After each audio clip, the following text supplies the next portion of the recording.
तीन तरह के लोग हैं जिस महीने में दाखिल होते हैं। एक वो शख्स जिस तरह वो एंटर हुआ था उसी तरह वो निकल गया। कुछ लोग एंटर यहाँ पे हुए थे लेकिन वो मजीद बुरे होके निकले।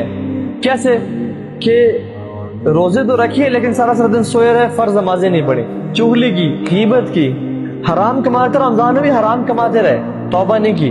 नेकी का महीना आया था उसमें भी गुनाह करते रहे, सही से रात मूवीज देखते रहे, हराम रिलेशनशिप थे उनको बरकरार रखा, उनको छोड़ा नहीं, उनसे तौबा नहीं की। कोई पॉर्न एडिक्शन थी, कोई और मसला था, उसको उस पर बाकायदगी से अमल करते रहे। ये लोग रमजान में एंटर तो इस दर्जे पे हुए थे लेकिन ये मजीद जलील होके निकले, मजीद कम दर्जे पे होके निकले। हालांकि रमजान आया इनकी जिंदगी में, इनके आमाल बढ़े नहीं बल्कि मजीद इनकी गुनाह बढ़ गए।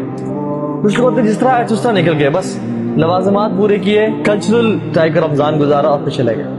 लेकिन कुछ लोग रमजान में दाखिल ऐसे होते हैं और जब वो निकलते हैं रमजान से तो उनके जन्नत में दर्जात